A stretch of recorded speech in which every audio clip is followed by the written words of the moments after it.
Little-known facts about Girl Scout cookies are making people rethink their orders.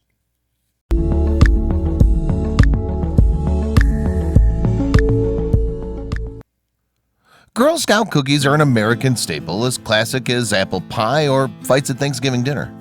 The familiar sight of young uniformed girls selling their delicious wares outside of grocery stores and near schools is a nostalgic part of the cultural landscape for many. But now some little-known facts about the popular sweets are being exposed, and not all of them shed such a positive light on the program. These revelations are completely changing the way people think about Girl Scout cookies, and in some cases, buyers are reconsidering buying them at all. Girl Scouts originally began as a homegrown program in 1912 in the Georgia home of Juliette Gordon Low. She wanted girls to be able to leave their houses, learn about the world, and be active. The original troop only contained 18 girls, and they had no idea the grand scale the organization would one day take. Currently, there are an astounding 2.5 million Girl Scouts in the United States. However, their famous cookies didn't come along until a little later. The first troop to whip up the yummy confections sold them in bake sales out of their Oklahoma school cafeterias, but they hadn't yet reached their iconic status. The trend really kicked off when in 1922, Girl Scout director Florence E. Neal penned a recipe for the group's national magazine, The American Girl. She promised a recipe that would yield an impressive 7 dozen cookies and cost a mere 30 cents. So originally the Scouts themselves baked all their own goods. By 1936, however, demand had grown so great that they'd begun outsourcing. Soon after this, they'd experience a major hiccup. When World War II hit the nation and the world, resources were at an all-time low as every citizen contributed towards the war effort. This meant crucial supplies needed for cookies were strictly rationed. For the time being, the girls had to direct their efforts elsewhere. The girls took up other endeavors, such as selling calendars and war bonds, or collecting scrap metal and cooking fat. Being unable to sell their prized cookies wasn't going to stop them from championing a good cause. However, this momentary lull was followed by an astounding peak. By 1946, the cookies were back in business, and 2 years later, the program had its maximum amount of bakeries ever used, 29. After this, while demand remained incredibly high, the actual amount of bakeries began to drop.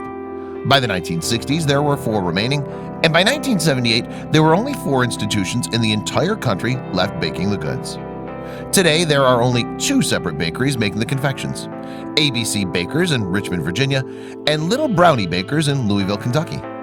Both have been around for decades, however a few discrepancies have led to a somewhat concerning problem. Not all cookies are made alike, leading to stark differences between the 2 distributors.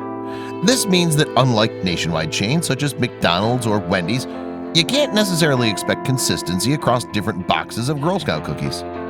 Cookies sold by the brands vary in taste, appearance, and often name. Thin Mints, peanut butter patties, and shortbreads are all 3 so-called mandatory flavors that need to be produced each year.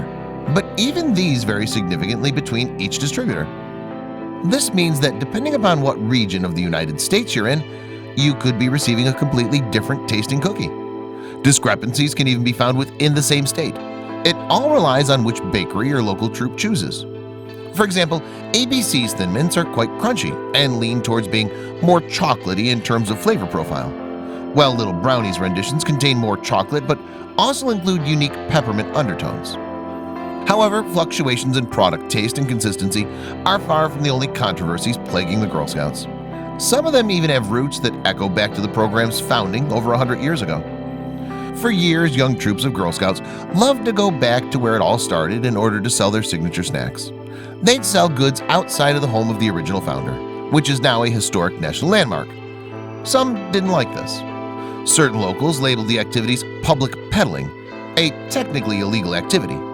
Although there was much dispute among local leaders, ultimately the Scouts were forced to cease their vending. However, ultimately after the story made national news, adjusted legislation came out that reinstated the girls' right to sell their goods at the location, with one stipulation: they couldn't block the sidewalk. Another buzz surrounding the program stemmed from a concern for the girls themselves and about how much they were actually benefiting from all the hard work they put into pushing their well-meaning goods. The Scouts website claims that all proceeds from the popular cookies go straight to purposes that support the troops. However, this isn't exactly the case. In 2014, CBS Minnesota did a breakdown of where sales from each individual box go.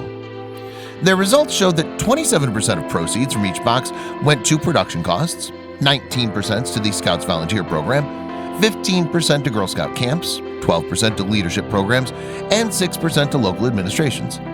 This leaves a less than impressive 21% going straight to the local troop. Even more concerning than the breakdown of where Girl Scout money actually goes is the controversy surrounding one of the main ingredients involved in crafting the delicious sweets. Palm oil is a versatile oil that's found in many recipes and indeed utilized by many major food corporations and their goods. Although relatively widespread, this ingredient poses a major problem for one tragic reason.